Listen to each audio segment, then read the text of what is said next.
Shalom Rav. Shalom, shalom. Merci à Zachary pour l'organisation. Comme à notre habitude, en cette période, nous allons étudier évidemment pour la réussite et la protection de nos soldats qui sont encore à Gaza actuellement, pour le retour des otages en bonne santé mentale et physique, et pour la guérison de tous les blessés, Bezrat Hashem.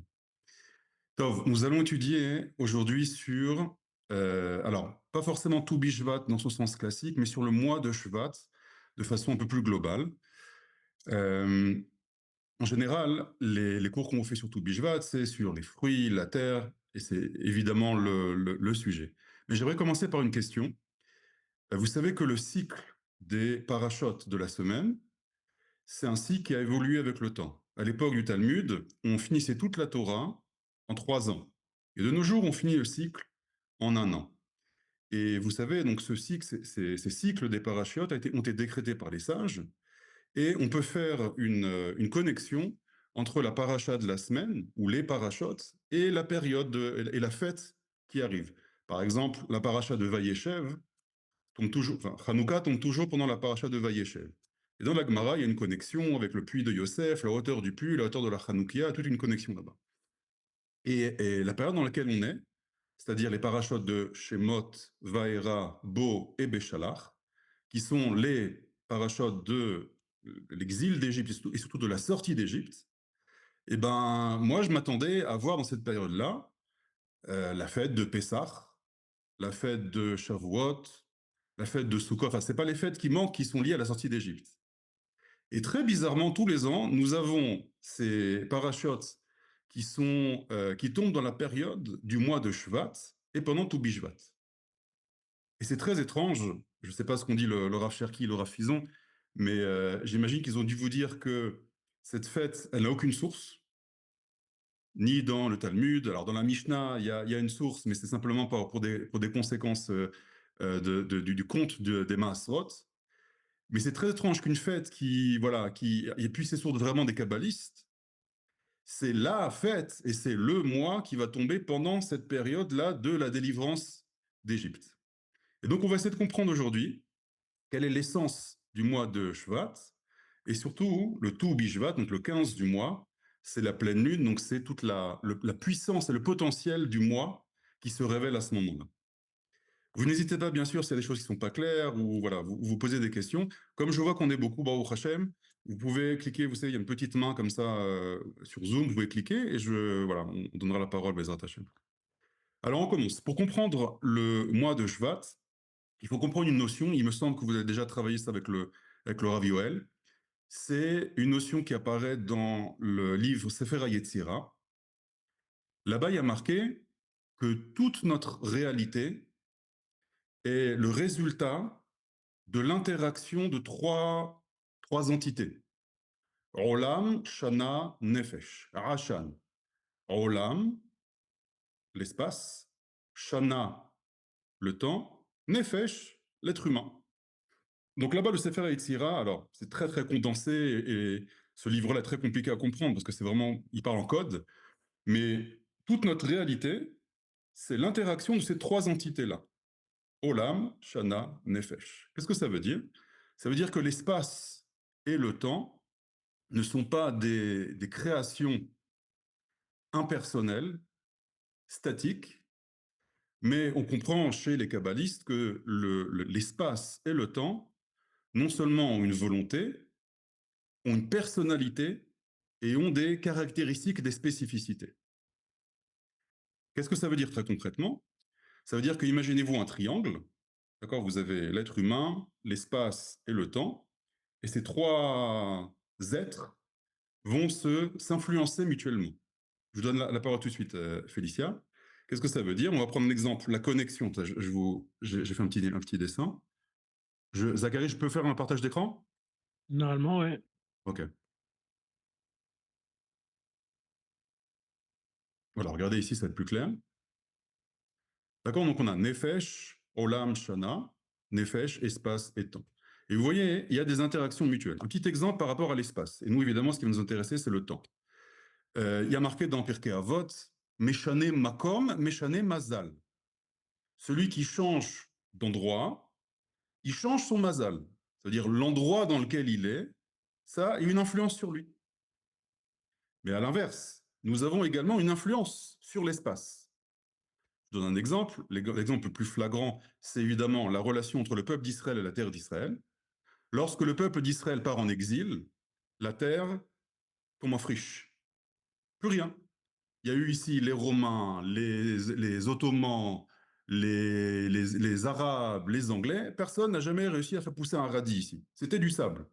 Vous connaissez dans les campagnes de Napoléon, quand il arrive à Akko pour aller en Égypte, il raconte dans ses mémoires, je suis effaré de l'état de désolation de la terre promise. Il n'y avait rien, c'était du sable, il n'y avait rien. Le Ham Israël arrive, poup, tout d'un coup, la terre, elle redonne ses fruits. Donc ça, c'est l'interaction qu'il y a entre, et à l'inverse également. Il y a marqué que le Ham Israël en exil, ce sont des ossements desséchés, comme vous connaissez dans la prophétie de Ézéchiel, et le Ham Israël qui retourne sur sa terre, c'est une renaissance. Le Ham Israël redevient qui il est réellement. Vous voyez qu'il y a une sorte d'influence mutuelle, c'est-à-dire qu'une sorte d'échange, c'est comme une sorte de mariage, d'accord, entre l'être humain et l'espace. Oui, Félicia, allez-y.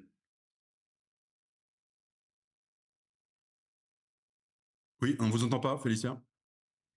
En fait, les bâtiments passent Le en Rav Yoel nous a expliqué que comme chaque personne a son propre caractère, le temps et l'espace a ses caractères, Exactement. C'est son pour ça que je vous ai dit identité, slicha, son identité. Exactement ça. C'est ce que je vous ai dit. Il y a une identité, et il y a une volonté. identité et volonté. Identité Okay. et volonté. C'est exactement ça. Donc, comme chaque espace sur Terre a son identité, le temps, chaque entité de temps a aussi sa particularité et sa spécificité. Et donc, qu'est-ce qu'il faut comprendre ici? C'est que le temps en hébreu se dit zman. Zman. Zman, ceux qui parlent hébreu savent que ça vient de la racine, je vais vous le marquer ici, les hazmin, hazmana. D'accord? Que veut dire hazmana en hébreu? Ça veut dire deux choses. Ça veut dire une invitation, je t'invite à ma fête, mais c'est aussi dans l'autre sens. C'est aussi une commande. Quand on est au restaurant, Efshar le hazmin bevakasha. Qu'est-ce que ça veut dire le zman? On va voir que le zman, c'est une entité qui est créée par Dieu, comme a dit Félicia, douée de volonté. Il y a une identité qui lui est propre. Et donc, on n'est pas placé dans le temps, une sorte voilà, de frise dans laquelle ça passe. Et voilà, c'est. Non, non, pas du tout. Il y a une influence mutuelle entre l'homme et le temps et l'homme. Qu'est-ce que ça veut dire très concrètement? Regarde, on va prendre un exemple. Si je vous dis le zman, c'est la shon hazmana. Je vous invite. Donc, en réalité, le temps, donc chaque entité de temps, donc le jour, la semaine, le mois, l'année, le cycle de la Shemitah, les 7 ans, le cycle du jubilé, les 50 ans, les millénaires, chacune de ces entités a sa personnalité qui lui est propre. Qu'est-ce que ça veut dire très concrètement? On va prendre un exemple. Imaginez-vous maintenant que je vous invite à la bar mitzvah de mon fils. Alors, le Rav Fison, j'entends dire que Mazel Tov, il a la bar mitzvah de son fils. Donc, qu'est-ce qu'il a préparé? Donc, il invite des invités. Donc, il a une salle, il y a des décorations particulières, il y a une musique particulière, il y a une nourriture particulière. On ne donne pas la même nourriture à, je ne sais pas, quand je vous invite à la maison qu'à une Brit Mila. C'est-à-dire que quand vous rentrez dans une salle dans laquelle on vous a invité pour une Brit Mila, vous avez une ambiance particulière que vous allez capter. Il y a une musique, il y a une simcha, il y a des décorations, il y a de la joie. Donc vous rentrez dans une ambiance spécifique que le Baal à Simcha, le Rav Fison, a créé pour vous. Ça, c'est une azmana. Donc ça veut dire que chaque unité de temps, c'est une salle dans laquelle Dieu nous fait rentrer. Tous les matins, on se lève et on commence une nouvelle journée. En réalité, on rentre dans une salle que Dieu nous a préparée. Et cette salle-là, elle a des décorations, elle a une musique spécifique. En termes kabbalistiques, on va dire elle a une lumière, elle a une énergie divine spécifique que Dieu a créée pour nous. Mais ça, c'est à la racine de la création. Qu'est-ce que ça veut dire? Il y a une source que vous connaissez sûrement, vous savez, il y a marqué ici, voilà, dans Bereshit, lorsque Abraham reçoit les 3 anges, il y a marqué Vaimaher Avraham Aoela, je zoome un petit peu. Vaimaher Avraham Aoela El Sarah. Donc Abraham s'empresse d'aller dans sa tente vers Sarah. Vayomer, il lui dit Mahari, empresse-toi. Shelosh Seim Kemar Solet, prépare une certaine mesure de farine. Louchi, que tu pétriras, Varasi Ugot, et tu fais des Ugot. Voilà. Des Ugot, c'est quoi? C'est des gâteaux en hébreu. Mais ici, le Midrash nous dit, c'est quoi ces Ugot? Et surtout, pourquoi c'est important pour la Torah de nous raconter que Abraham prépare des Ugot pour les anges? En tout cas, pour ces 3 invités, il ne sait pas encore que c'est des anges. Alors, le Midrash nous raconte ici, Kshamalachim, de Midrash, Psikarabati, Kshamalachim ba'im etzel Avraham, Omer Louchi vers Ugot. Voilà, le Midrash pose la question. Qu'est-ce qu'on s'en fiche de savoir qu'est-ce qu'il a préparé? La Torah ne donne pas à chaque fois le menu de toutes les invitations de tous les personnages bibliques. Donc, si on nous le donne ici, c'est qu'il y a une importance. Chez Haya Pessar.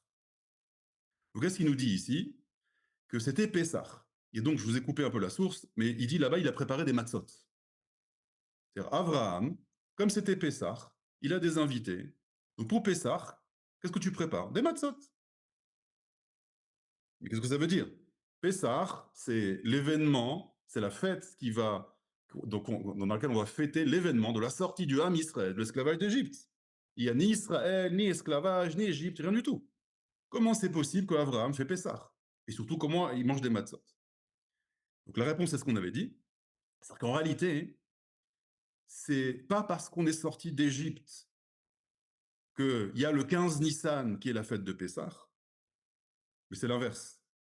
Il y avait à l'origine, le 15 du mois de Nissan, Dieu a gravé, a placé dans cette journée-là, dans ce mois, dans cette journée, une lumière de la Géoula. Une lumière de la Géoula.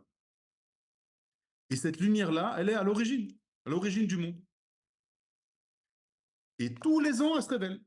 Depuis la création du monde, tous les ans, le 15 Nissan, il y a cette lumière qui se révèle. Et Abraham, Yitzhak, j'imagine, il y a même marqué sur Lot qui faisait Pessah, qui faisait des matzot, dans leur pureté intérieure, avaient les antennes, si vous voulez, pour capter cette énergie-là, et avaient compris qu'il y avait une lumière de liberté ce jour-là, et ils avaient aussi fait le lien avec la matzah. Ça, c'est un autre sujet. Donc, vous voyez, et donc le Ham Israël qui sort d'Égypte, c'est parce que c'est le 15 Nissan qu'ils ont réussi à sortir d'Égypte. C'est pas parce qu'ils sortent d'Égypte qu'on fête le 15 Nissan. C'est clair? Est-ce que c'est clair ce que je dis? Il y a des questions? Maintenant, regardez. Selon ça, quand on lit dans la Tefila, la Amida des 3 fêtes, à Pessah, Chag HaMatzot Hazeh, c'est donc on lit dans la Tefila, Et Yom Tov Mikra Kodesh Hazeh, Zman Cherutenu. À Shavuot, Zman Matan Toratenu. À Sukkot, Zman Simchatenu. Qu'est-ce que ça veut dire ça? Zman Matan Toratenu. C'est pas juste. On ne fête pas ici simplement un événement historique. Zman, c'est une azmana. Une azmana, c'est Dieu qui nous invite.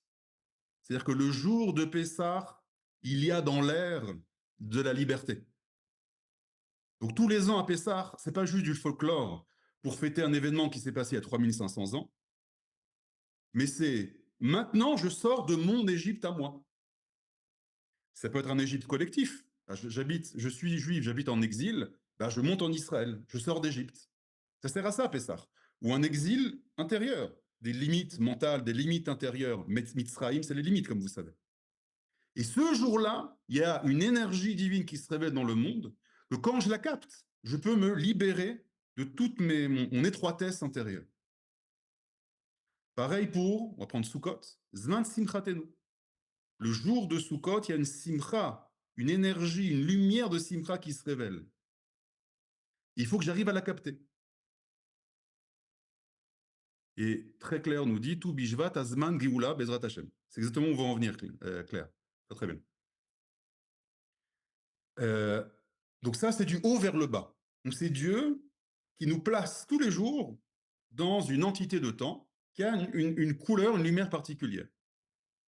Mais ça va aussi dans l'autre sens. Vous vous souvenez, on a le temps qui nous influence et nous qui influençons le temps. Ça va dans les deux sens. Donc, qu'est-ce que ça veut dire? Vous vous souvenez, azmana, ça veut dire une invitation, et aussi une commande.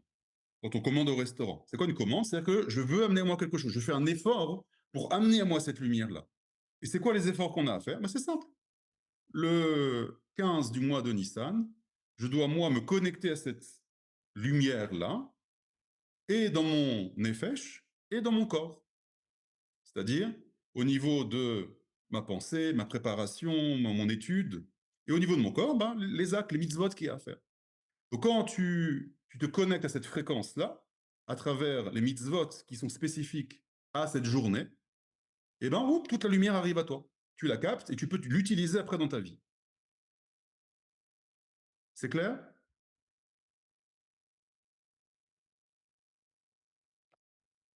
Alors, ce que je vous ai dit sur les mois, c'est valable également. Alors, je ne vais pas te faire qu'un tour sur le temps, on peut faire 2 heures que sur ça. Je vais arriver après au mois de Shvat. Mais un autre petit exemple, le cycle de la semaine. Chaque jour, chez les kabbalistes, il y a une lumière différente. Le dimanche, c'est pas comme le lundi. Le dimanche, c'est la lumière du chesed. Le lundi, de la gvura, etc., etc. Donc, quand vous avez l'arbre séphirotique, le cycle des 7 jours de la semaine, chacun des jours, c'est une des 7 sphiras inférieures. Donc, chesed, gvura, tiferet, tetzach, od, yesod. D'accord? Et le Shabbat, je ne l'ai pas mis, bien sûr. Le Shabbat, c'est la malchut. Qu'est-ce que ça veut dire très concrètement? Ça veut dire que le dimanche, il y a une énergie divine qui est spécifique à ce jour-là, que je peux capter. C'est l'énergie du chesed, de l'abondance. Je donne un exemple très concret. Si je veux commencer un projet, si voilà, je veux lancer quelque chose dans ma vie, vaut mieux faire le dimanche. Pourquoi? Parce que le dimanche, c'est la lumière du chesed, c'est la lumière de la première vitalité. D'accord? C'est l'abondance. Donc, il y aura une aide spécifique par ça. Le lundi, par exemple, quand il y a, vous savez que le chesed est comparé à l'eau. Donc l'eau, c'est la vie. Le problème, c'est quand il y a trop d'eau, ça peut faire des tsunamis. Donc la Gevura vient structurer. Le lundi, c'est le jour où on vient limiter, on vient créer des limites, on vient structurer cette abondance-là. On fait des barrages à l'eau. Et après le mardi, c'est la Tiferet, c'est l'harmonie. On apprend à vivre comment dire, en faisant l'équilibre entre les deux forces. Et etc., etc. Ça, on pourra faire un cours entier que sur ça, on peut parler des heures que de ça. Et donc, qu'est-ce que ça veut dire très concrètement? Ça veut dire qu'il y a une chose qui est extraordinaire. Chaque jour de notre vie est unique. Pourquoi? Parce que chaque jour, c'est la combinaison. On est quel jour? On est le dimanche, c'est le chesed. On est le dimanche, on est le combien en mois hébreu? Le 10? Le 10 ou le 11? Je ne sais plus quoi. Disons le 10 du mois de... Aujourd'hui, on est le 11. Le 11, merci. Donc on est le dimanche. On est le dimanche du mois de Shvat. Donc le Shvat, on va étudier c'est quoi cette lumière spécifique. Le 11 du mois, pareil. Les jours du mois, il y a aussi une lumière qui est spécifique. L'année 5700, l'année 5700, pardon, la semaine de l'année. L'année 5784, le 6e millénaire. On est la 4e année de la Shemitah, telle année de Yovel. Donc en réalité, chaque jour, c'est la combinaison de différentes identités de temps. Je ne dis pas unité, mais identité de temps, qui fait que ce jour-là, aujourd'hui, il y a une lumière que Dieu révèle au monde qui est unique, qui n'a jamais existé et qui n'existera plus jamais. Donc c'est pour ça quand on dit perds pas ton temps, gâche pas ton temps, etc. Il y a chaque jour une lumière qui est unique. C'est un cadeau énorme que nous fait tous les matins Dieu. Nous voyons cette lumière spécifique. Voilà, ça c'est une introduction générale sur ce qu'est le temps. J'hésite à aller un petit peu plus loin si vous voulez. Une question de David. Allez-y, allez-y. Oui, j'ai juste une petite question. J'ai bien compris le fait que chaque jour de l'année, chaque mois de l'année a sa lumière. Mais il y a quelque chose qui s'arrange pas dans ma tête à cause de ça, justement, c'est le deuxième mois de Hadar quand il arrive. Ken. Il est conditionnel. Alors, qu'est-ce qu'il a de plus spécial? Il est conditionnel à quoi? C'est David, hein? Oui, Allez, oui, il est conditionnel à quoi? Pourquoi vous dites qu'il est conditionnel? parce qu'il n'est pas chaque année. Il est, il est là, il vient tous les 3 ans pour pouvoir rattraper un retard du cycle solaire sur le cycle lunaire. Enfin bon, Exactement. Mais mais qui ajoute ça? c'est Qui, nous. qui, qui ajoute ce mois-là? C'est nous, en théorie, C'est nous, il a fait. C'est c'est nous. les humains, enfin, c'est les hommes, C'est oui. les Chachamim, d'accord? Les Rachamim, oui. Tout à fait, Maud. Donc, ce que vous dites sur le Hadar Bet, qui est une très bonne question, on peut le dire aussi sur le Rosh Chodesh. Vous savez qu'à l'origine, donc maintenant on a un calendrier, mais normalement, la mitzvah, le Rosh Chodesh, c'est pas fixé par un calendrier, c'est fixé par le témoignage, le témoignage de témoins qui voient la nouvelle lune, qui vont au Sanhédrin, et c'est le Sanhédrin qui décrète, après une enquête, est-ce que c'est Rosh Chodesh ou pas. Donc, qu'est-ce que ça veut dire, ça, David? Vous vous posez une très bonne question. Kadesh Israël והזמנים. Comment? Mekadesh Israël והזמנים. Il a fait. Et ce qui est marqué quand on sort d'Égypte, HaChodesh, que dit Dieu au Ham Israël? HaChodesh, HaChodesh, Hazeh, Lachem. Quand il donne la mitzvah de sanctifier le Rosh Chodesh, le nouveau mois, qu'est-ce qu'il dit? Ce mois est pour vous. Lachem. Qu'est-ce que ça veut dire, David? Ça veut dire que qui a les clés d'agir sur le temps? Ça veut dire, il y a le mois de Nissan. Le mois de Nissan, on a compris. C'est le mois de la Khérout, c'est le mois de la liberté. Il y a fait. Mais qui va décider quand est-ce qu'on active ce mois-là? C'est le Ham Israël. Le Ham Israël a les clés des secrets du temps. Où c'est marqué ça? C'est marqué dans la Megillat Esther. Il y a marqué que Achashverosh a pris conseil avec des sages qui s'appelaient Yodé Haïtim. Alors, Yodé Haïtim, littéralement, ceux qui connaissaient le temps.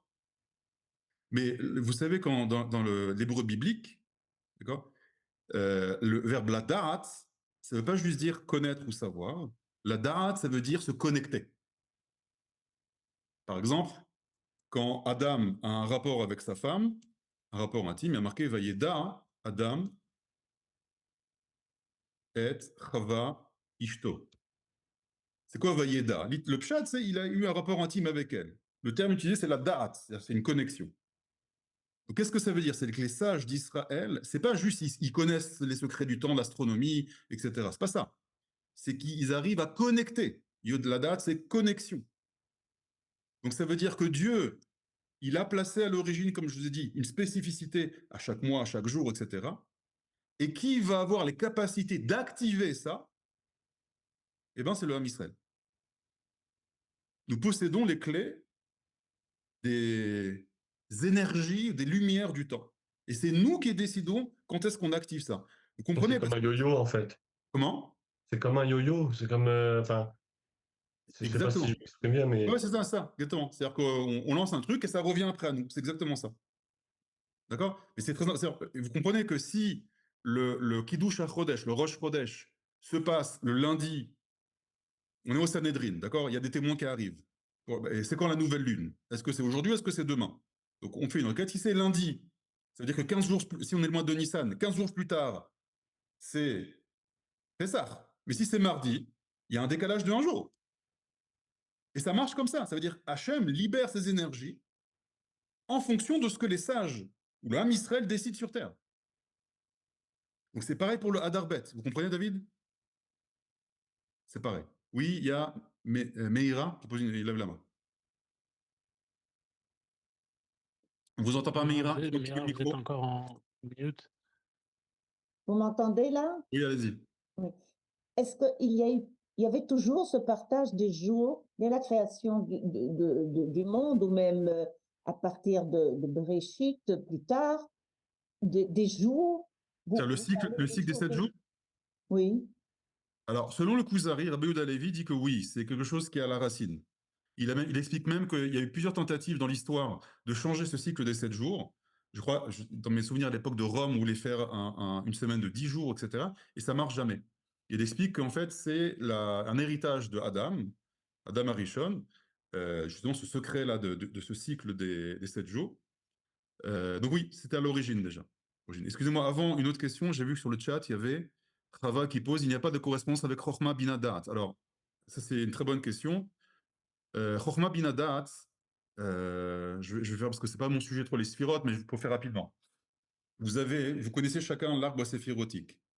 Chochma, Bina, Da'at. Donc c'est les 3 sphères supérieures qu'on appelle les mochin. Et vous avez ensuite les 7 inférieures. Chesed, Gvura, Tiferet, Netzach, Od, Yesod. Je fais très rapidement. Je vous fais très long pour que ça soit clair, sinon ça va pas être clair. Bina, Da'at. Ensuite on a Chesed, Gevura, Tiferet, Netzach, Od et Yesod. Et Malchut. Ça, c'est les 10 séphirotes. Alors, la question que pose Rava, c'est moi, j'ai parlé de ça. J'ai dit lundi, dimanche, c'est Chesed, après c'est Gvura, Tiferet, etc. Et elle me dit, hey, qu'est-ce qui se passe ici? Alors, en réalité, ici, nous, on n'agit pas. Ici, que le Chochma Bina Da'at, Chochma et Bina sont appelés dans la Kabbalah Abba et Ima, papa et maman. Ça veut dire qu'en réalité, vous avez ici, au-dessus de Chochma Bina, une lumière, la lumière de lumière divine, qui va passer par Chochma, qui par Bina, par Da'at, et ça, on n'a pas d'influence. On ne peut pas agir sur ça. On peut agir juste sur une chose, une seule dimension, c'est les 7 dernières. Et la question qu'on va se poser, c'est est-ce que on va permettre la connexion à Chochma Bina Da'at, ou Keter Chochma Bina, c'est pareil, ou est-ce qu'on va se fermer? Ça veut dire on agit que dans une dimension de 6 plus 1. Notre réalité physique, c'est 6 dimensions, 6 directions. Droite, gauche, devant, derrière, en haut, en bas. Et moi au milieu. Donc c'est 6 plus 1. La semaine, 6 plus 1. L'évolution de l'être humain. Il y a bébé, enfant, adolescent, bachour, jeune homme, adulte, et zaken, vieillard. Il y a 6 étapes de la vie.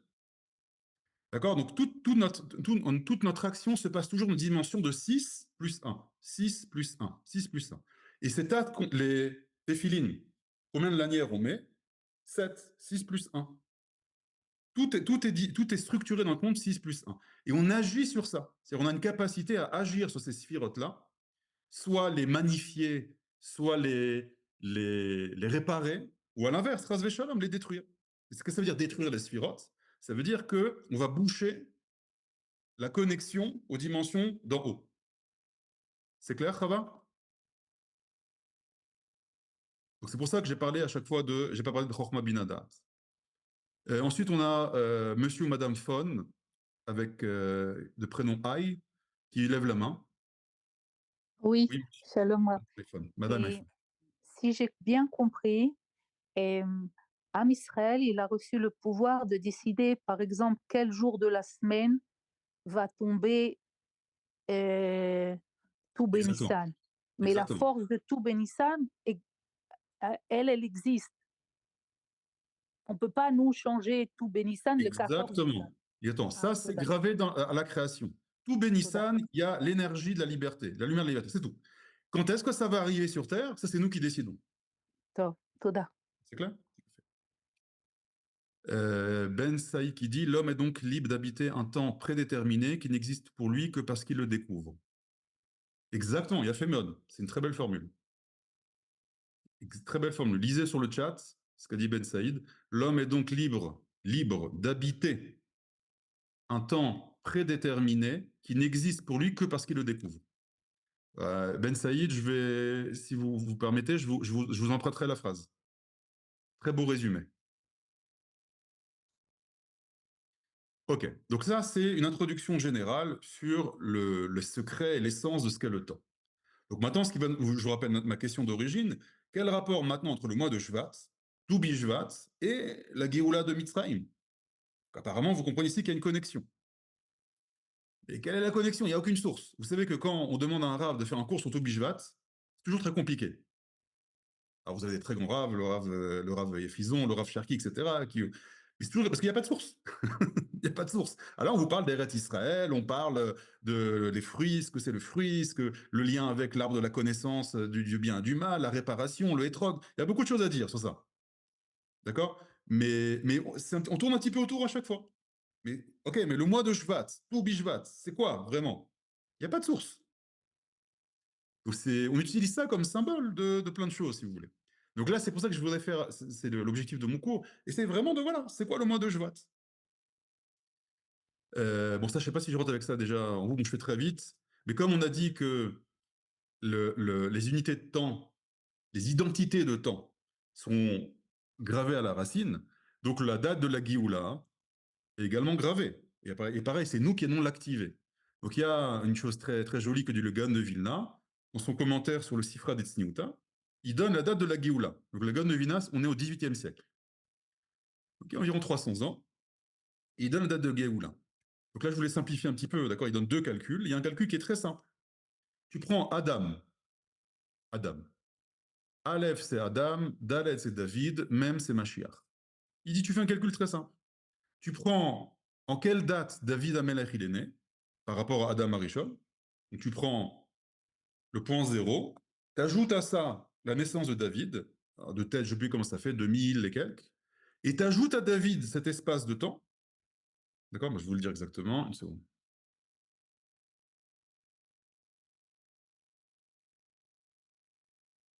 Voilà, David Amelech, il est né en 2854. D'accord? Si on prend Adam l'an 0, 2864 de l'ère hébraïque, du calendrier hébraïque. On ajoute 2854 à 2064, il dit, t'as la date du Mashiach. Et qu'est-ce que ça donne? 5708 en calendrier chrétien, 1948. Donc 1948, c'est l'année de la Géoula, dit le Gaon de Vilna. Après, tu veux le jour et le mois, il dit aussi là-bas. D'accord? Il dit que ça va être le 5 Iyar, etc. Il dit pareil. Donc d'où il sait ça? Parce que pareil, il connaît les secrets du temps, et il sait que le 5 Iyar de l'année 5708, c'est le 5 Iyar, c'est le mois de Iyar, c'est le potentiel de la Géoula. Le 5 aussi. Je ne rentre pas dans les détails maintenant pourquoi. Et cette année 5708, c'est une année très particulière. Il connaît ce secret-là, donc il le met dans son commentaire. Et après, c'est le Ham Israël qui vient, Ben Gurion, et qui proclame le Yom HaAtzmaut, le jour de l'indépendance d'Israël. D'accord? Si vous voulez un truc encore plus sympathique, je fais vite, bon, c'est pas trop mon sujet, mais je fais vite, c'est pour des petits cadeaux. Dans le Zohar, il y a marqué comme ça, Kshemit Kadesh, Ayom, Be'erev, Shabbat, Kodesh, Sukkot, etc. Pour vous faire très vite, le Zohar dit en gros qu'on peut ressentir la Gdusha de Shabbat la veille de Shabbat. D'accord? Vous savez que Shabbat, on peut recevoir Shabbat un petit peu avant, 1 heure avant, une demi-heure, 3/4 d'heure. C'est-à-dire que 3/4 d'heure avant le Zman de Shabbat officiel, c'est-à-dire la Shkia, on peut recevoir Shabbat. Et il y a vraiment la Gdusha de Shabbat qui arrive sur Terre. Et donc le Zohar dit une chose apparemment très basique, c'est que, je vous dis que moi, hein, c'est un peu plus complexe évidemment, mais je vous simplifie, on peut ressentir la sainteté de Shabbat la veille de Shabbat. Toda Rabba. Donc évidemment, si c'est très simple, ça veut dire que c'est extrêmement profond. Le Zohar ne va pas parler pour des choses basiques. Et donc, c'est quoi Erev Shabbat? C'est quoi Shabbat? Ici, le Zohar ne parle pas juste du Shabbat de la semaine. Il parle du Shabbat de l'histoire de l'humanité. Ce qu'on appelle le Olam Haba. Ce Shabbat-là, quand est-ce qu'il arrive?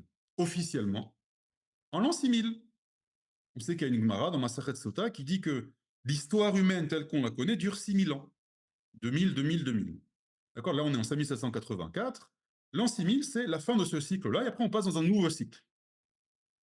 Et donc, dit le Zohar, Erev Shabbat, Erev, c'est la valeur numérique de Resh, 200, Aïn, c'est 70, et Bet, c'est 2. Qu'est-ce que ça veut dire Erev Shabbat?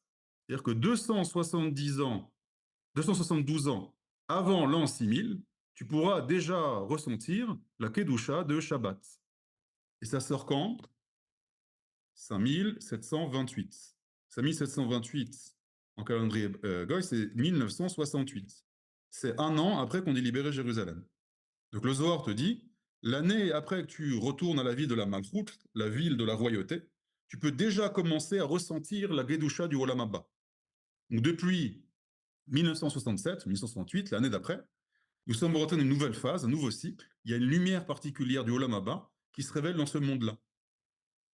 C'est pour ça que le Rav Yoel a dit, je ne sais plus quelle était sa source, que les Neshamot qui sont nés après 1967, il y a aussi le Rav Getz, j'ai entendu Rav Cherki aussi, le Rav Getz qui disait ça, les Neshamot qui naissent après la libération de Jérusalem, c'est des Neshamot particulières. Donc vous voyez, tout ce temps-là, et d'ailleurs, et la suite de l'histoire est aussi marquée.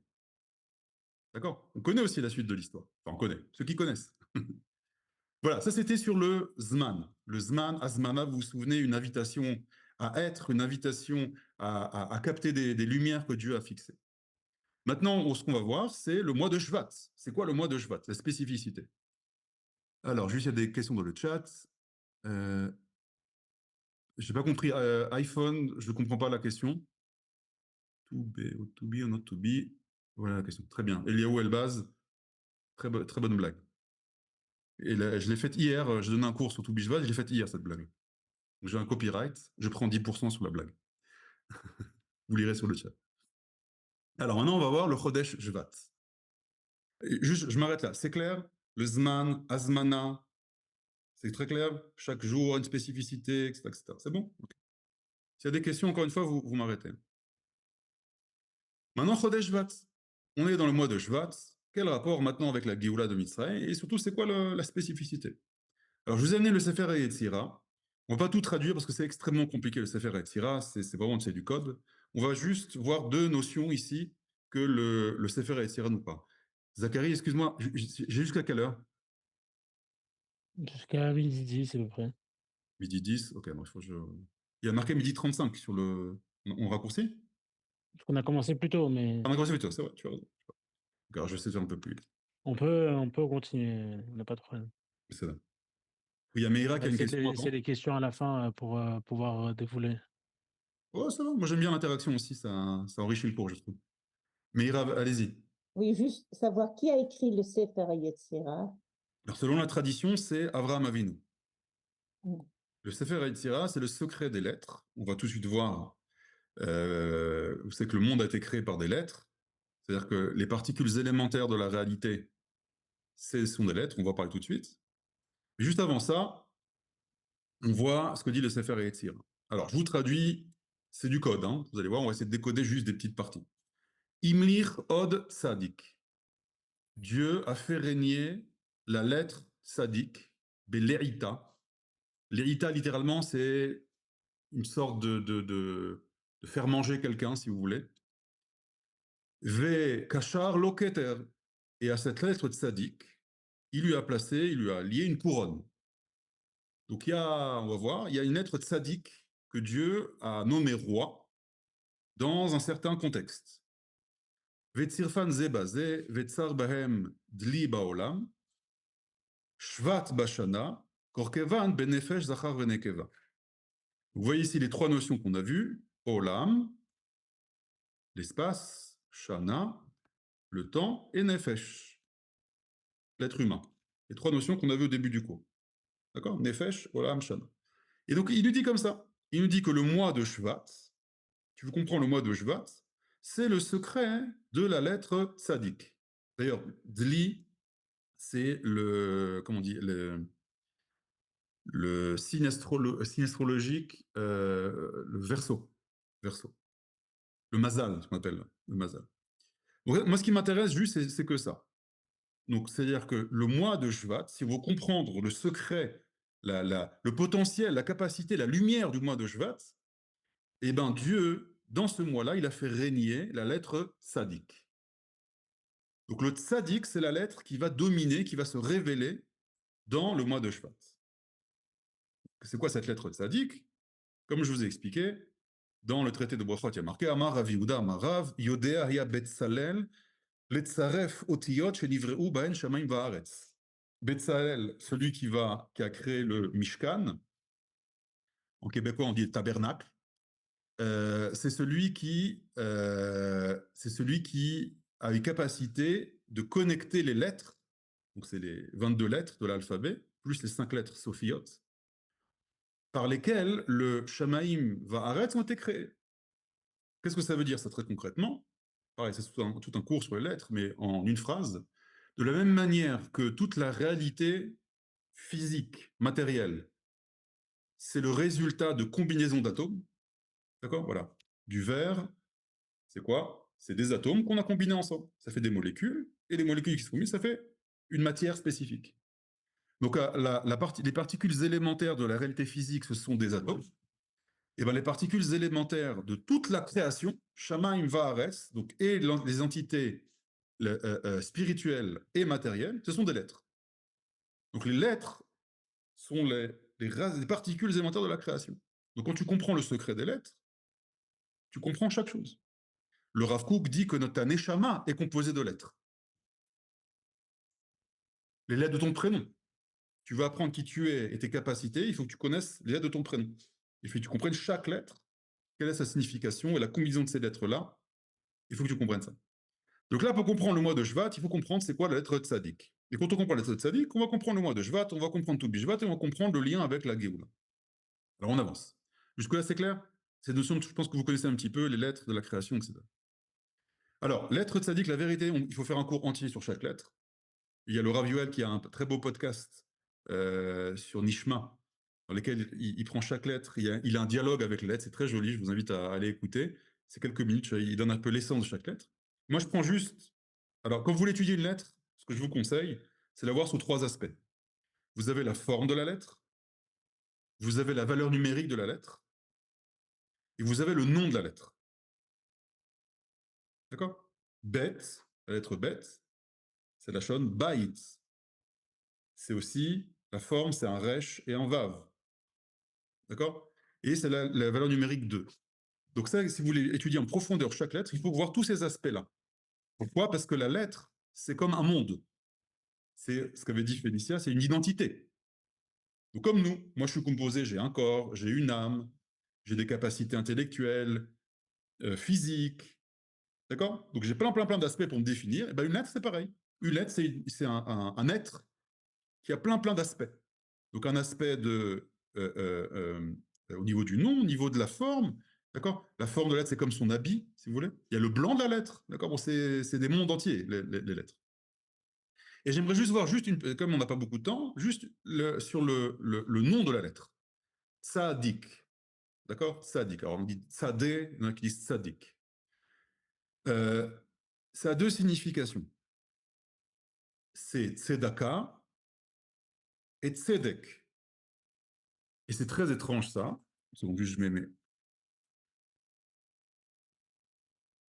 Allô? Est-ce que vous m'entendez? On m'entend bien? Oui, on entend toujours. D'accord, parce qu'il y a du bruit, je vais mettre un casque. Donc le tzadik, ça a deux aspects, si vous voulez. C'est la même racine que tzedaka. Tzedaka, c'est la charité. Et tzedek, c'est quoi tzedek? C'est quoi tzedek? Justice. La justice, c'est fait. La justice. C'est très intéressant. Ça veut dire cette lettre-là, elle porte en elle 2 valeurs opposées. Donc si on peut traduire ça en termes de séphiroth. Charité, c'est le chesed. Et justice, c'est le din ou la gevura.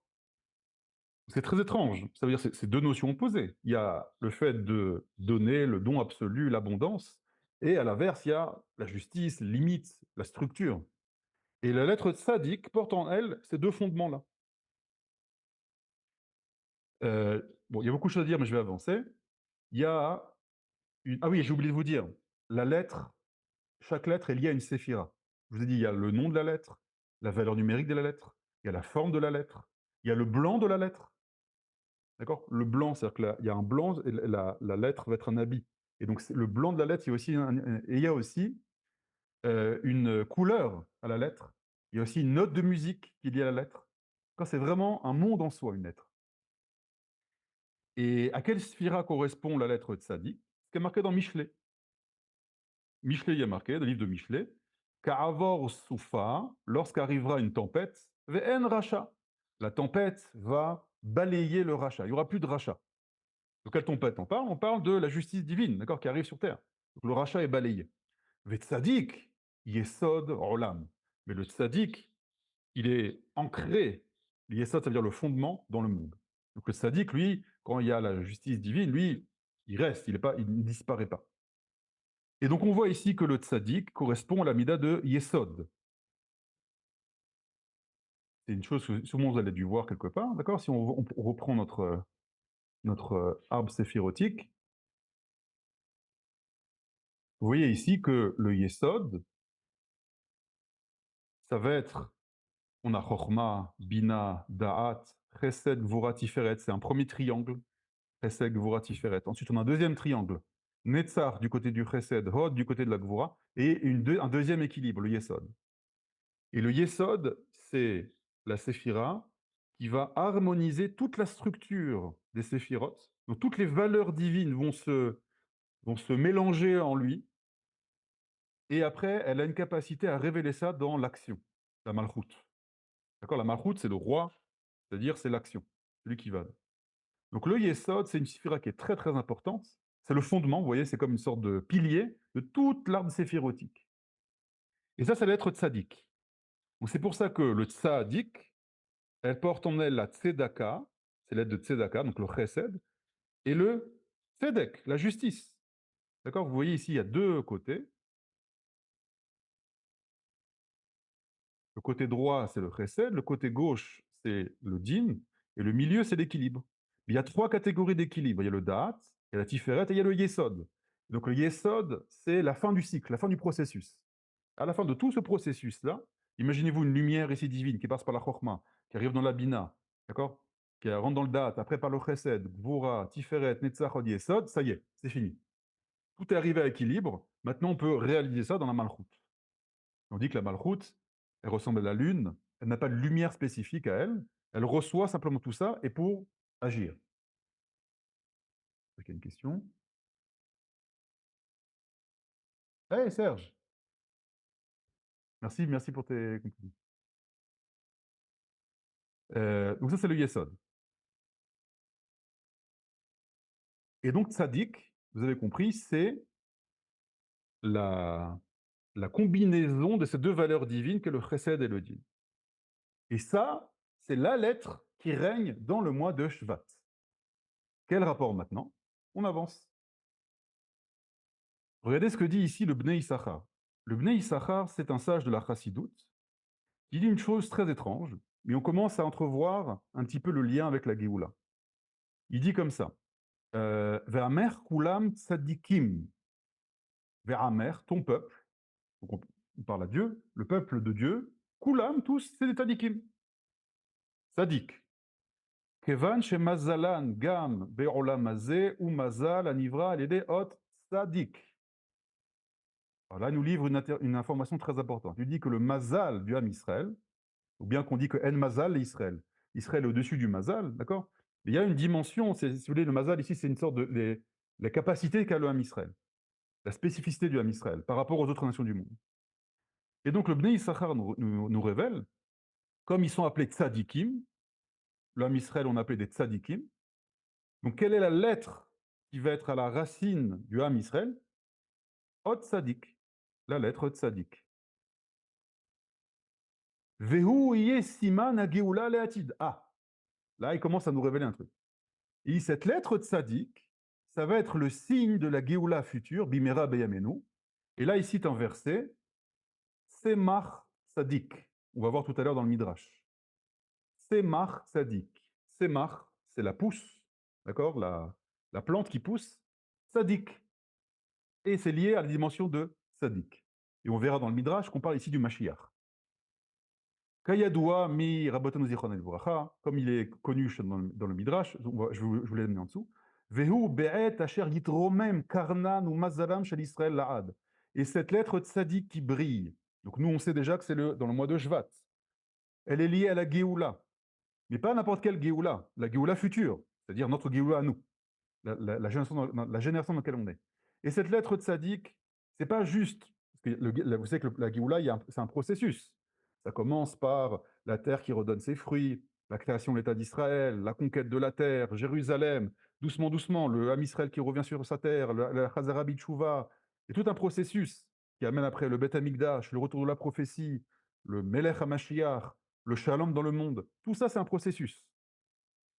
Et de quelle partie du processus il parle? Cette lettre de Tzadik, le mois de Shvat, c'est Yitromem Karna Numazalan chez Israël, le Keren d'Israël, la lumière d'Israël. Donc là, il parle d'un processus final de la Géoula. Donc on récapitule. On a dit que le mois de Shvat, la lettre qui brille dans ce mois-là, c'est la lettre Tzadik. On a expliqué que le Tzadik, c'est une lettre qui a une capacité de lier de force le Chesed et le Din. Le Bnei Issachar nous dit que cette lettre Tzadik, c'est celle qui a donné la naissance du Ham Israël. D'ailleurs, une petite parenthèse, comment le Ham Israël il est appelé dans la Torah? Ham Segula.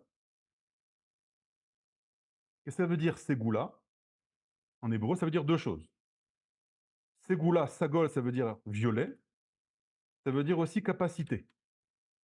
Donc le peuple d'Israël, c'est le peuple de couleur violette, et c'est le peuple qui a une capacité. Quelle capacité? C'est marqué. Une capacité à être de couleur violette.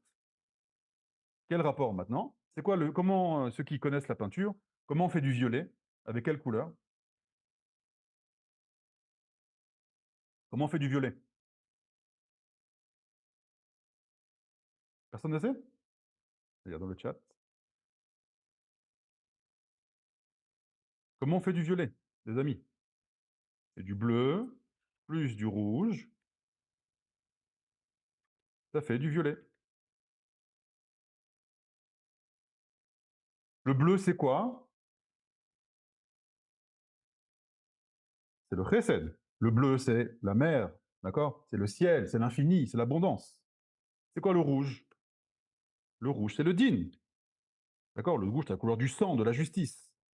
Et tout ça, ça donne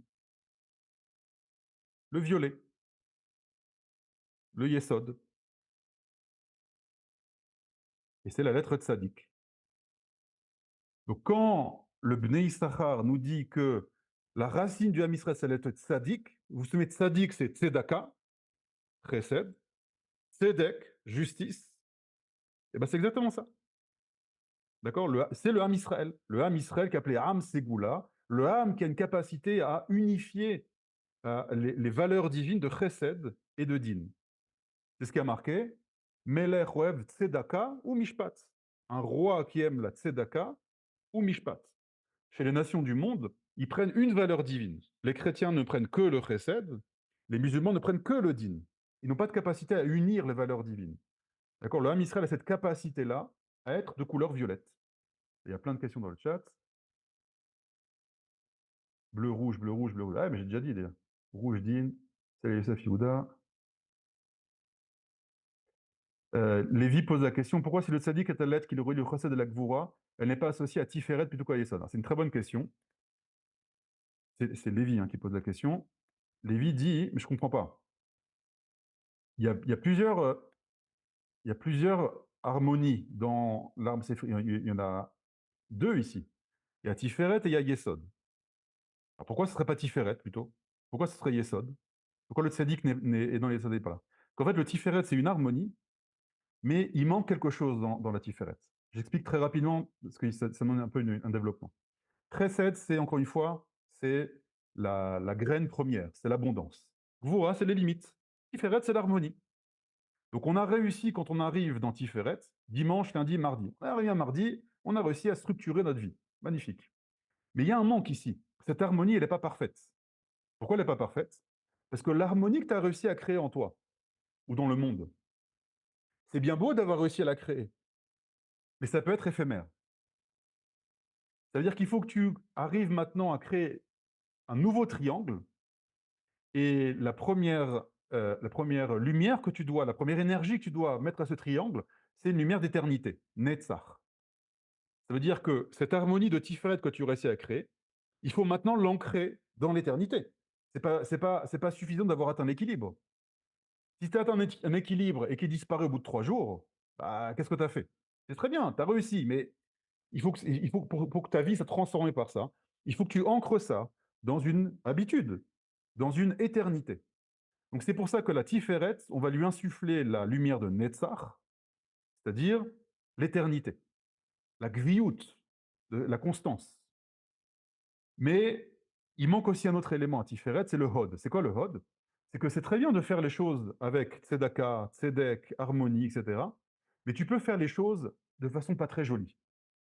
Tu peux donner la Tzedaka à un pauvre, mais tu peux lui balancer la pièce. Mais tu peux donner la Tzedaka à un pauvre, et tu fais un sourire, tu t'assois avec lui dans la rue, tu commences à lui demander comment il va. Tu fais le même acte, mais tu le fais de façon jolie. La beauté, c'est le Hod. C'est-à-dire que maintenant, ton harmonie que tu as créée, tu vas l'ancrer dans le Netzach, dans l'éternité, mais aussi tu vas embellir cette harmonie-là. Et quand tu as insufflé Otiferet, Netzach et Hod, tu as un nouvel équilibre, c'est le Yesod. Est-ce que c'est clair, Lévi? C'est pour ça que le Tzadik, il est au Yesod. Parce que si c'était que Tiferet, il y avait un manque. C'est bon, Lévi? C'est clair? J'espère que c'est clair.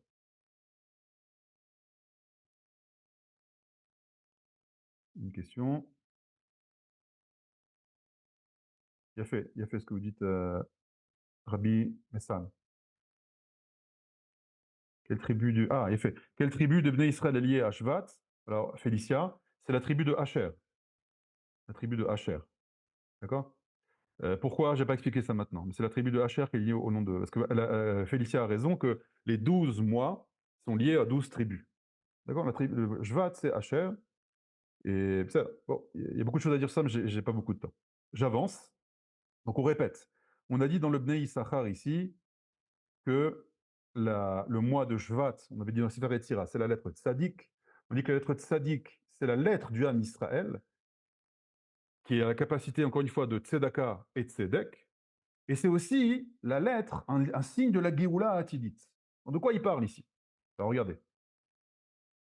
Il y a marqué dans le Midrash, je me dis, Zacharie, midi 10, hein, donc j'ai encore 5 minutes, alors je ne vais pas tout lire. Je vais arriver juste à la fin. Il y a un Midrash qui dit comme ça. Donc c'est le Midrash Pirkei de Rabbi Eliezer.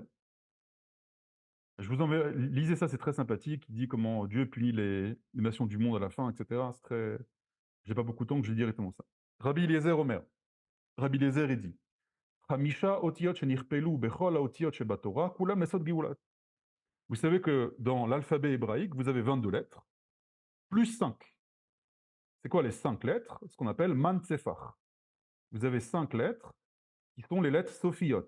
Le mem, le nun, le man tsefar, le tzadek, le p et le Rav Sophit. C'est les 5 lettres. Et il y a beaucoup de choses à dire sur ces 5 lettres-là. Pourquoi dans l'hébreu, on transforme quand cette lettre est à la fin. Et Rabbi Eliezer nous livre un des secrets de ces lettres sophiotes. Il nous dit que quand tu as dans un verset, ces 5 lettres-là sont les lettres qui sont le sod de la Géoula. Or, la Géoula, il y en a eu plusieurs dans l'histoire. Regardez, le Kaf, Avraham Avinu Nigal Miurkazim. Ça veut dire la Géoula d'Avraham, de l'individu Avraham, ça a été grâce à la lettre Kaf. Lech, Lecha. Il y a Kaf et il y a Kaf. D'accord? Je ne vais pas expliquer maintenant pourquoi, comment ça marche, etc. Je vais un peu plus vite. Mais Artsecha. Donc la Géoula d'Avraham, c'est-à-dire Avraham qui sort de Ur-Kazdim et qui arrive en Eretz Israël, elle a été possible grâce à la lettre Kaf. Même, Nigal Bo Yitzhak Avinu, Miyad Pelishtim. D'accord? Yitzhak, qui avait là-bas avec, comment il s'appelle? Avimelech, Melech Pelishtim, d'accord? Il y avait une guerre potentielle, il pouvait se faire tuer par lui, il a capturé Rivka, etc., etc. Il était sauvé par la lettre Mem, comme il y a marqué, Me'amenu. Il y a marqué ici, voilà, je trouve ça un peu plus joli. Comme ça. Comme ça, voilà. Mem, Nigal Bo Yitzhak Avinu. Le Nun, c'est Yaakov Avinu. Nun, Nigal Bo Yaakov Avinu, Shenemar Atzilina Miyadachi. D'accord? Ici, il y a un Nun, ici, il y a un Nun. C'est quand il était sauvé du danger de Esav. Le P, ça a été la Géoula de Mitzrayim. Bo Nigalum Avotam Mitzrayim, Shenemar Pakod Pakadti. C'est le secret que Yosef a livré aux Hébreux quand il est mort. Le secret de la lettre P. Pakod Pakadti. Comment s'appelle la fête de la libération de l'Égypte, la lettre P. P, Sar. C'est quoi P, Sar? C'est la P, la lettre P, Sar, Sicha. On peut écrire aussi Sar comme ça. Il y a des Chiloufé Otiot. P, Sar. C'est la lettre P qui parle. La lettre P qui agit dans la Géoula de Mitzrayim. Et on en arrive à notre génération. Tzadé, Tzadé, la lettre Tzadik.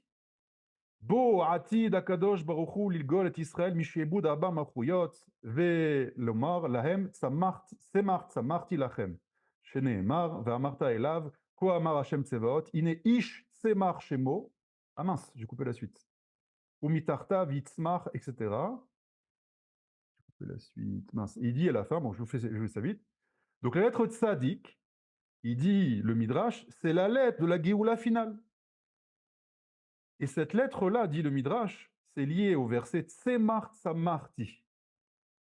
Et il y a un homme qui va s'appeler Tzemar. Ish Tzemar Shemo. C'est qui cet homme qui s'appelle Tzemar? J'ai coupé le verset sans faire exprès. À la fin, il y a marqué, il va construire le Beth Amikdash. Ubana Echal Hashem. Le deuxième Midrash nous dit, Ine Ish Tzemar, Ze Mashiach. Ze Mashiach. Donc le Mashiach, c'est une pousse, c'est une plante qui sort d'où? Qui sort de la terre qui donne ses fruits. Donc il y a la terre qui donne ses fruits physiques. Et quand est-ce que ça commence ça? C'est le mois de Shvat. Et la grande lumière du mois de Shvat, c'est le 15 du mois, quand la pleine lune. Il y a aussi la terre qui donne ses fruits de l'histoire. C'est-à-dire que le Mashiach, c'est le parachèvement de tout le cycle de l'histoire. Et quand est-ce que ça s'active, cette dimension-là? Ça s'active le mois de Shvat. Le mois de Shvat, il y a la lettre Tzadik. Tzadik, Tzemach, la plante. Le Mashiach qui va réussir à, regardez, c'est marqué ici, Vakimoti le David, Tzemach Tzadik, dans le prophète Yirmiyahu. Dieu dit dans la bouche du prophète, je vais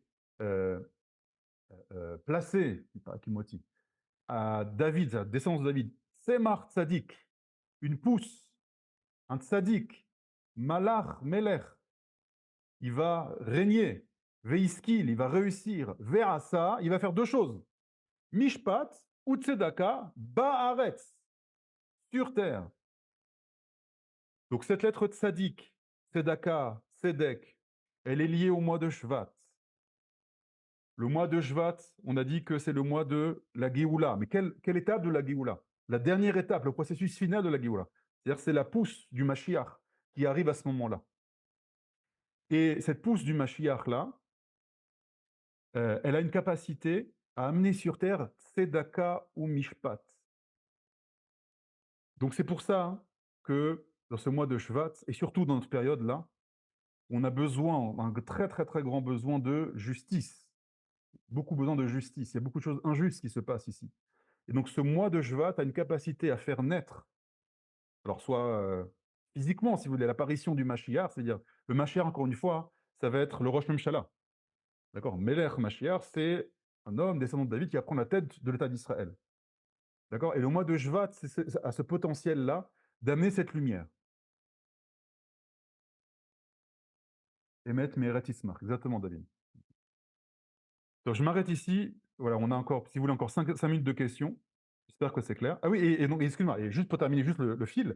Et donc, c'est pour ça que le mois de Shvat, c'est et la fête de Toubi Shvat, c'est la fête qui est liée au parashiot de Shemot, Vaera, Bo, Béchalar. Pourquoi? Parce que pourquoi on sort d'Égypte? Pessah, Shavuot et Sukkot, c'est bien joli. Pessah, c'est on sort. Shavuot, c'est on reçoit la Torah, mais on est encore en exil. Sukkot, on vit dans le désert. Donc c'est très joli, c'est lié à la sortie d'Égypte, mais ce n'est pas l'objectif de la sortie d'Égypte. L'objectif de la sortie d'Égypte, c'est le mois de Shvat. C'est le Mashiach, c'est les fruits. C'est-à-dire que le mois de Shvat, c'est le parachèvement du processus de la Géoula d'Égypte qui a commencé à 3500 ans. C'est dans ce mois-là qu'il y a la lumière messianique finale du Melech HaMashiach, ce Rosh Memshala qu'on espère qui va nous diriger et qui sera tzaddik, Amidat Yesod, et qui va révéler au monde, sur terre, Tzedaka ou Mishpat. Je m'arrête là, et maintenant vos questions. Déjà, il y a une question de Meira dans le chat que Haïm lo ne'emar benissan atidim ligel. Il a fait. Alors en fait, parce que c'est pour ça que j'ai précisé qu'il y a plusieurs étapes à la Géoula. D'accord? Le Nissan, c'est le souffle de liberté premier. C'est là? Il y a aussi la Géoula de Purim. D'accord? Et c'est pour ça qu'il y a dans la Géoula, dans chaque mois, il y a la Géoula de Nissan, il y a aussi la Géoula de Iyar. D'accord? Quand est-ce que la Géoula politique est née? Le mois de Iyar, Yom HaAtzmaut. C'est là? Mais il y a aussi la Géoula de Shvat. Vous comprenez? Ça veut dire qu'en fait, la Géoula, c'est un processus qui a différentes étapes et différents aspects. Donc, quand on dit Be Nissan Migalou ou Be Nissan Atidin Neigael, c'est un aspect de la Géoula. Iyar, d'accord? À Iyar, il y a Pessar Sheni, c'est un deuxième Pessar. C'est la deuxième étape de la Géoula, c'est-à-dire la naissance de la nation d'Israël, politique, c'est l'État d'Israël. Et Shvat, ça c'est la Géoula dans son parachèvement. Il y a une autre question? Alors, j'ai une question de Félicia dans un instant, mais avant, Rav, il y a aussi beaucoup de demandes sur où est-ce qu'on peut, est-ce qu'il y a des livres, est-ce que vous avez, voilà, on a eu une TIMA des Rav Segura, pour beaucoup, c'est la première fois qu'ils vous entendent, qu'on vous entend. Alors, où est-ce qu'on peut retrouver vos shiurim, à part sur ceux qui sont enregistrés sur Nishma, le site de Nishma.org, Non, il y en a pas beaucoup. Nishma, c'est le Rav Ben Arosh. Non, mais il y a aussi un cours, non? Je suis là-bas, moi. Je crois que je vous ai vu là-bas. Ils ont pris un savais cours du Bachon Ok. Meir. Je savais pas. Où est-ce que j'ai des livres? Non, bah, peut-être que je peux commencer à écrire un livre si vous voulez. Ou des shiurim. Ok. Pour l'instant, c'est Torah chez BLP, disons. Mais je vous dis la vérité entre nous, c'est vrai que j'ai très envie de justement d'écrire des livres, mais Bezrat Hashem. Alors, ça m'encourage à le faire. Ok. Et sinon, sur le site du Bachon Meir, il y a des shiurim à vous, j'imagine. Ouais, mais c'est des anciens. C'est un cours, c'est plus sur des livres, sur le Kuzari, etc. C'est moins sur ces aspects-là. Mais c'est plus, voilà, je donne plus des cours dans différents groupes, par Zoom, en présentiel, etc. Merci beaucoup en tout cas pour les Où est-ce compliments. qu'on peut vous suivre alors? Pour J'ai retrouver les différents cours. groupes. Je vous dirai. J'aimerais juste Ok. terminer déjà les questions par rapport au cours. Pas de Ken souci. Félicia. Et vous avez parlé de Géoula, achèvement de Géoula en Chodesh Shvat. En même temps, nous avons parlé de sève qui monte. Ça veut dire que c'est une sorte de Géoula cachée, c'est-à-dire que nous ne voyons pas. Féméod. Très très bonne Il y question. a deux choses que vous dites. Et peut-être on pourrait étudier avec vous le Bnei Issachar. Avec plaisir.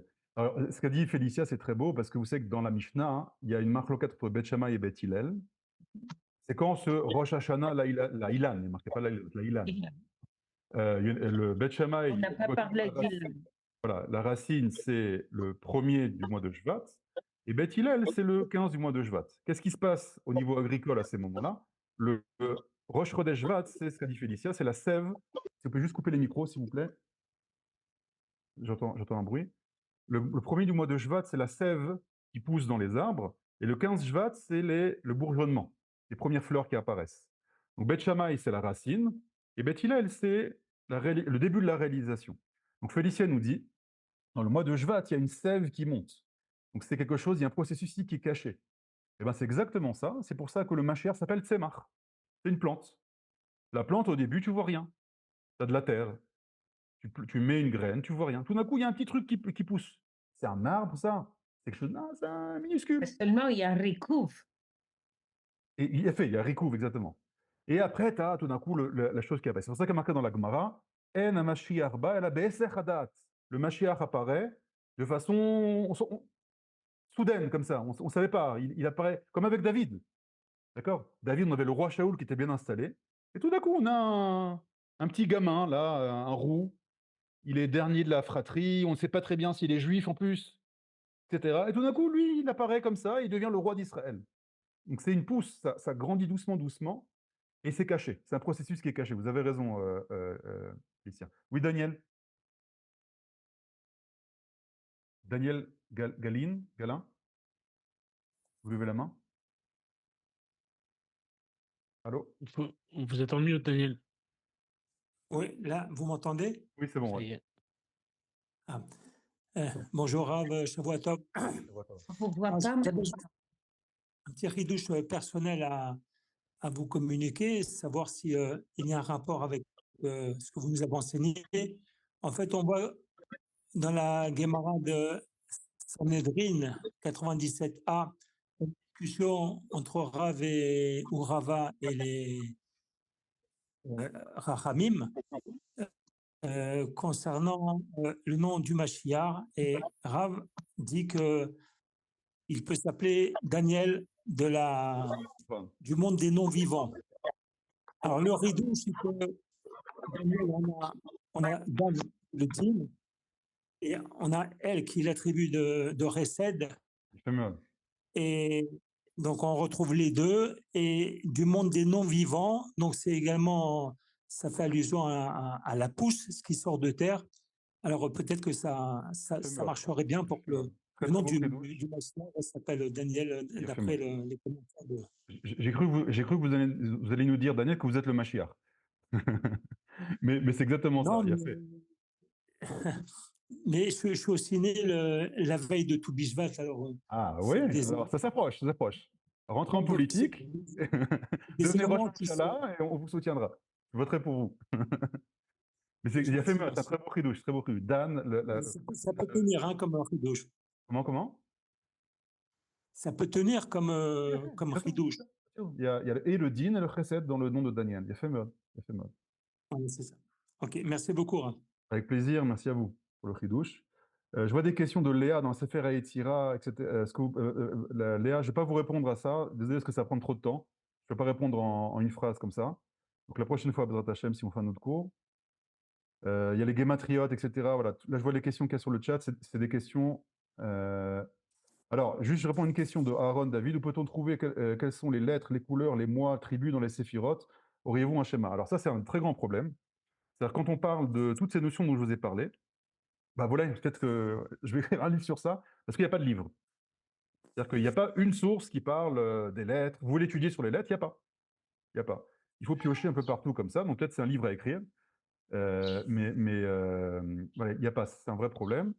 Et donc, c'est au Talmidei Chachamim depuis. Et en général, toutes ces sources, c'est des sources de Kabbalah. Les vraies sources qui parlent de ça, c'est de la Kabbalah. Mais voilà, comme c'est des sources profondes, il faut les décortiquer, les décoder, si vous voulez. Je vois aussi la question d'Eliaou. Désolé, je n'ai pas répondu à ça maintenant sur la Gematria. Pareil, ça demande un trop grand développement.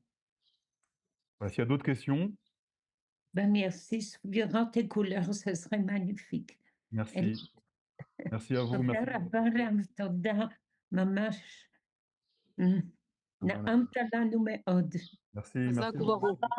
On a compris le message, je transmettrai à David. Magnifique.